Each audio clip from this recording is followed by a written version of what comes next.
Navetta d'Estudon. Donc voilà, elle est juste derrière ce petit sommet là-bas. Voilà, on est sur le chemin qui mène à la Navetta d'Estudon. Et donc d'entrée, hein, on voit là. Je sais moi que derrière là-bas il y a des Kartrust. On va aller voir où ils sont. Mais même là sur le chemin d'accès, donc on a un travail sur la roche pour créer ce chemin. Donc là, ces traces nous amènent tout droit au site, je crois bien.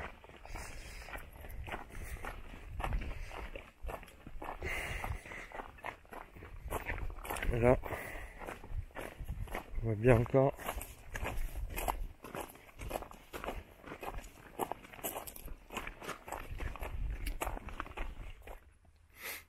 Oui, donc c'est ici que les Kartrust continuent. Je suis là.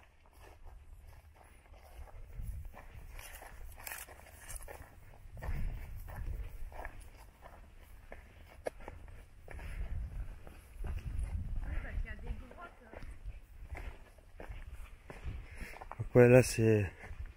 Elles sont bien deux, hein, les lignes.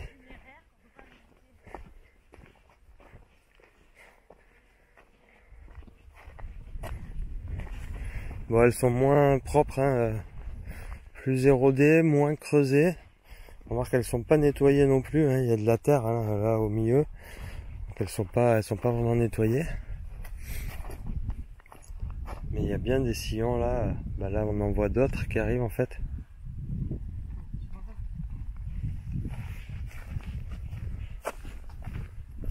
Donc là il y en a qui arrivent ici. Il y en a qui arrivent là.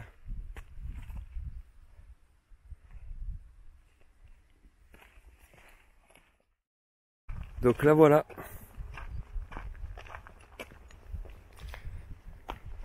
La Navetta d'Estudon. Donc c'est la Navetta la mieux conservée de l'île. Mais bon, on a quand même vu à l'entrée qu'il y a des photos de rénovation. Hein, donc il y a quand même, à mon avis, on l'a pas trouvé comme ça non plus. Yep, salut à tous. Donc juste un petit arrêt sur image pour vous faire admirer cet assemblage, ce mur cyclopéen, ou assemblage mur polygonaux aussi on appelle ça.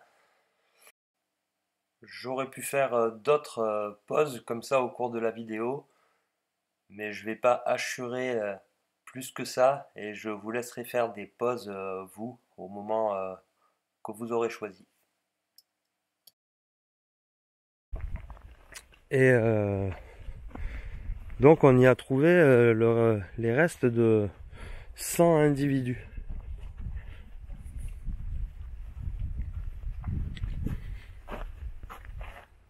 Datés donc de cette époque talaïotique. Ce qui ne veut pas dire, encore une fois,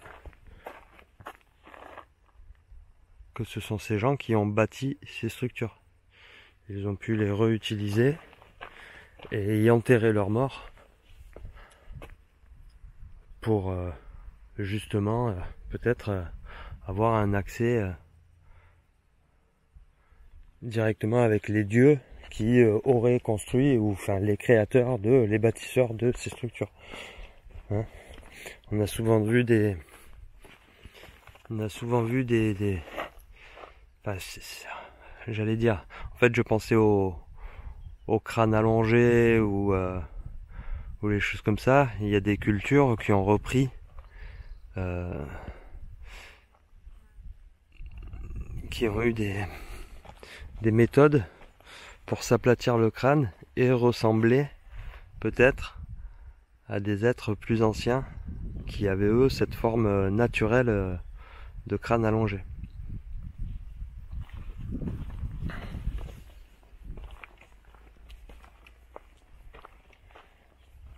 On a vu aussi avec le dossier des momies 3 doigts de Nazca qu'on a retrouvé des momies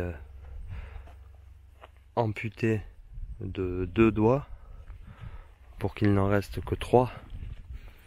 Et pour ressembler donc peut-être à des momies, à des êtres plus anciens qui étaient eux tridactyles naturellement, j'allais dire.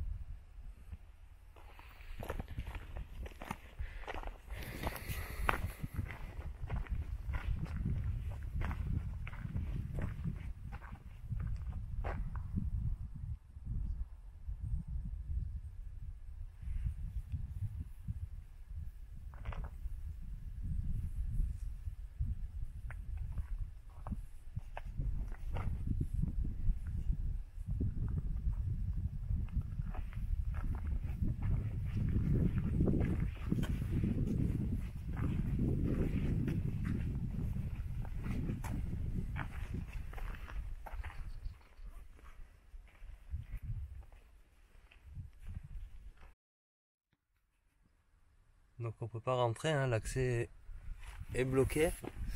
Donc c'est pareil que sur les autres navettas, donc il y a un petit tunnel qui monte dans la première petite chambre à l'entrée. Cheminée qui monte à l'étage. Et puis donc l'intérieur de la navetta.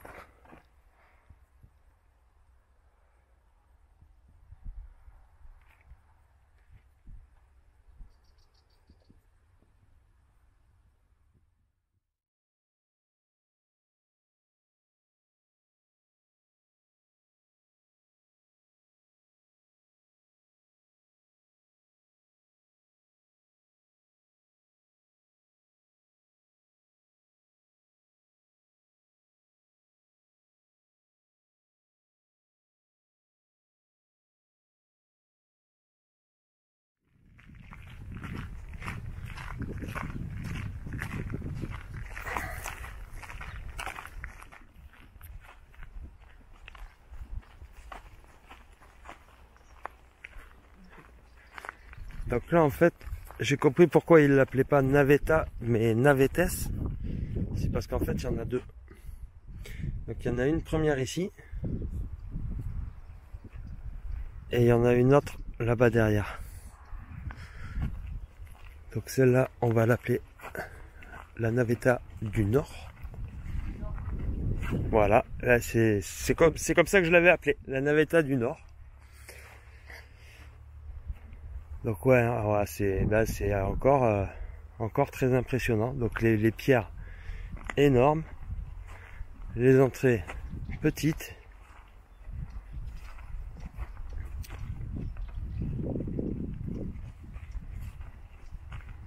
Là c'est chouette si on peut accéder à l'intérieur, parce que moi j'avais hâte de voir à quoi ça ressemblait tout ça de plus près. Là les pierres sont vraiment très grosses, hein, c'est des gros rochers.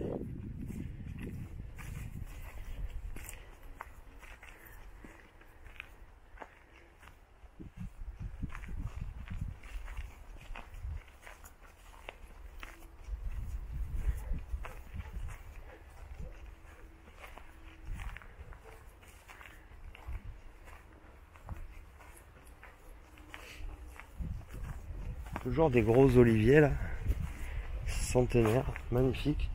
Et alors voilà. Allez, on va rentrer.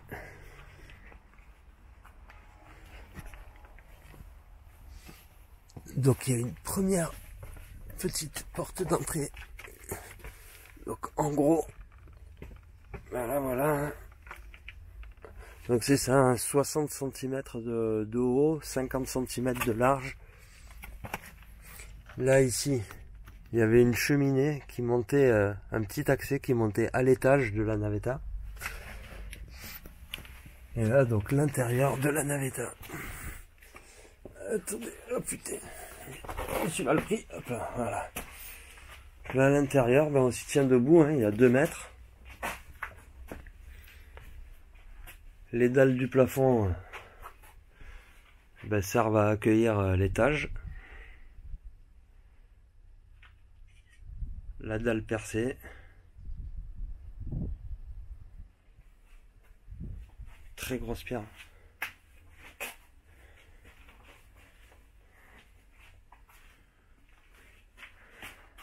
Donc là, la chambre, elle fait 6 mètres de long.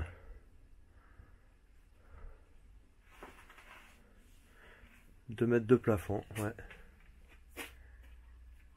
C'est ça. Allez, hop.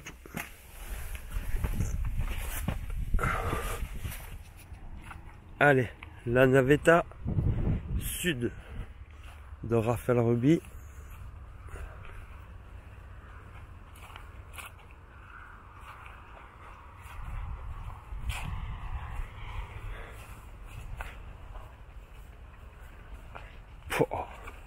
Oh, les blocs, j'ai l'impression que elle est encore plus costaud que... Oh ouais, elle est encore plus grosse que celle de là-bas, quoi. Cette pierre là, cette pierre de dessus, mais c'est énorme. Ah, ça y est.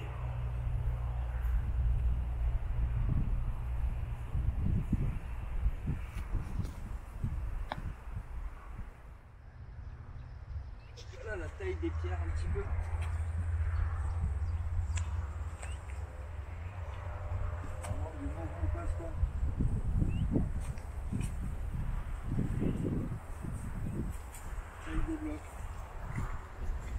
Allez, je vais enchaîner la visite de l'intérieur.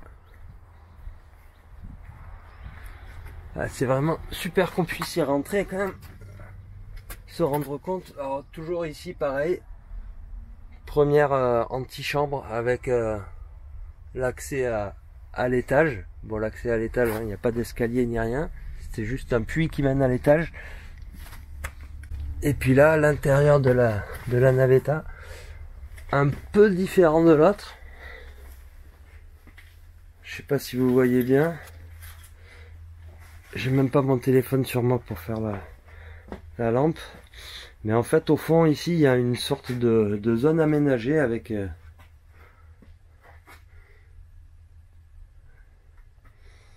comme une petite banquette, comme un lit superposé. Ici aussi, on a une petite niche. Et voilà. La dalle d'accès est un peu plus grande que l'autre. Mais c'est peut-être parce qu'elle est cassée aussi. Oh, mais c'est grand. C'est grand, hein. Vas-y, rentre.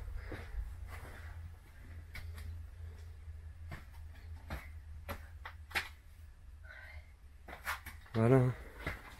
Là, il y a 2,20 m de plafond. Facile. 7-8 mètres de long. C'est...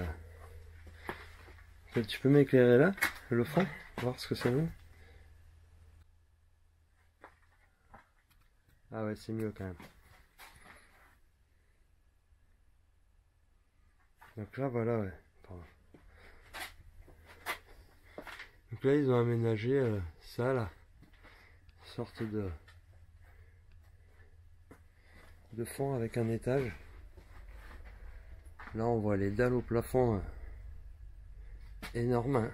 Elles font 2 mètres de large et plus de 3-4 mètres de long. Bah, comme nos dolmens, hein, nos dolmens à couloir en Europe, avec des grosses dalles au-dessus. Voilà.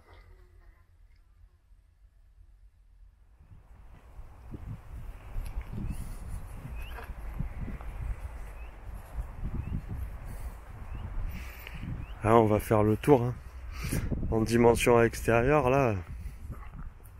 Donc à l'intérieur, la chambre elle fait 7 mètres à vue d'œil. Hein. J'ai pris mon petit laser de mesure, mais bon, si sur chaque site, je m'amuse à mesurer, filmer, faire le tour de toutes les cavités et tout.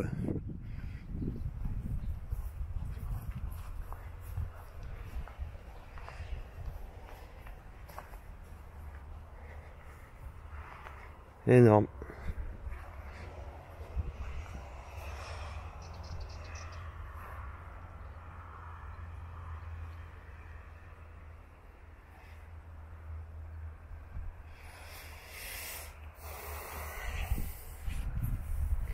Voilà, ils disent que c'est une des plus des mieux conservées et des plus grosses navetas de l'île.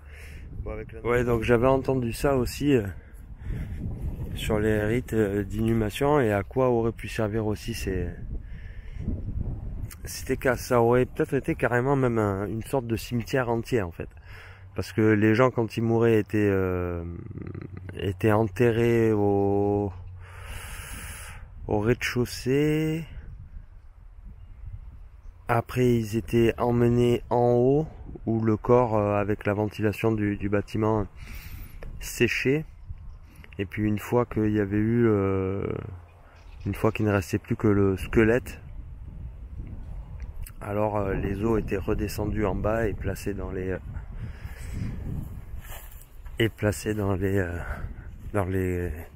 niches de l'intérieur, et étaient conservés, attachés les uns aux autres, avec le crâne déposé au-dessus.